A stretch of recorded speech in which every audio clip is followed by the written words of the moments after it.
Hi കൂട്ടുകാരെ, നമ്മളിപ്പോൾ നിൽക്കുന്നത് അടിമാലി താലൂക്ക് ഹോസ്പിറ്റലിൻ്റെ മുൻവശത്താണ്. ഇന്നിവിടെ ഈ ഹോസ്പിറ്റലിൽ ഡയാലിസിസ് സെൻറ്റർ ഉദ്ഘാടനം ചെയ്യപ്പെടുകയാണ്. ഉദ്ഘാടന കർമ്മം നിർവഹിക്കുവാൻ ആരോഗ്യവകുപ്പ് മന്ത്രി ശ്രീമതി വീണ ജോർജ് ഉടൻ എത്തിച്ചേരുമെന്നുള്ള പ്രതീക്ഷയിലാണ് ഇവിടെ ഈ നേതാക്കന്മാരും പൊതുജനങ്ങളുമെല്ലാം തടിച്ചുകൂടിയിട്ടുള്ളത്. ശ്രീമതി വീണ ജോർജ് ഉടൻ എത്തുമെന്ന് നമുക്ക് പ്രത്യാശിക്കാം. ഇതാ ബഹുമാനപ്പെട്ട ആരോഗ്യവകുപ്പ് മന്ത്രി ശ്രീമതി വീണ ജോർജ് എത്തിക്കഴിഞ്ഞിരിക്കുന്നു. കേരളത്തിന്റെ ആരോഗ്യരംഗത്ത് പുത്തൻ ഉണർവ് നൽകിക്കൊണ്ട് തന്റെ തനതായ വ്യക്തിശൈലി പതിപ്പിച്ച കേരളത്തിന്റെ പ്രിയങ്കരിയായ ആരോഗ്യവകുപ്പ് മന്ത്രിയെ അടിമാലി താലൂക്ക് ആശുപത്രി ഡയാലിസിസ് യൂണിറ്റിന്റെ ഉദ്ഘാടന വേദിയിലേക്ക് ഏറെ ആദരവോടെ ക്ഷണിക്കുകയാണ്.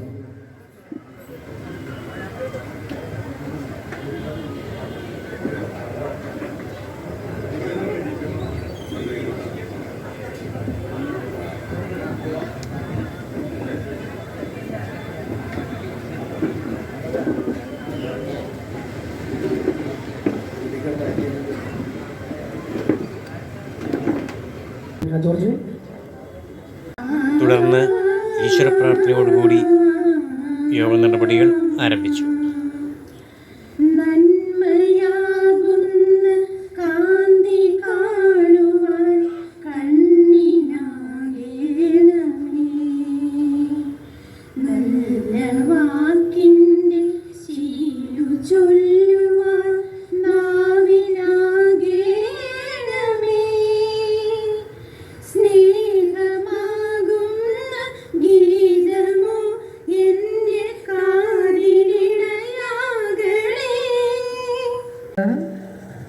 ബഹുമാന്യനായിട്ടുള്ള ജില്ലാ പഞ്ചായത്ത് പ്രസിഡന്റ് ശ്രീ KT ബിനു, അതുപോലെ Shrimati Asha Antony, Shri CV Varghese, Shri PV Skaria, Shri Chandy P Alexander, doctor Manoj L DMO, Shrimati Dolly, Shrimati Jisha Dileep ഉൾപ്പെടെ, അതുപോലെ അടിമാലി ഗ്രാമപഞ്ചായത്ത് പ്രസിഡന്റ് ശ്രീമതി സൗമ്യ അനിൽ,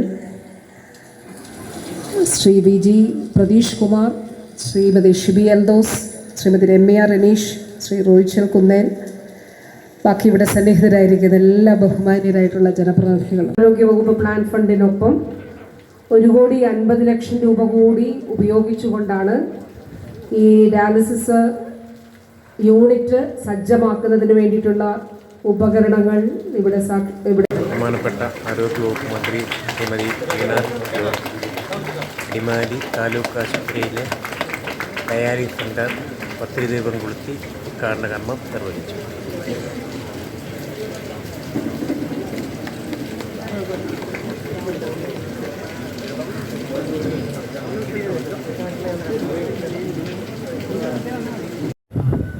അടിമാലി താലൂക്ക് ആശുപത്രിയിൽ പുതിയതായി ആരംഭം കുറിക്കുന്ന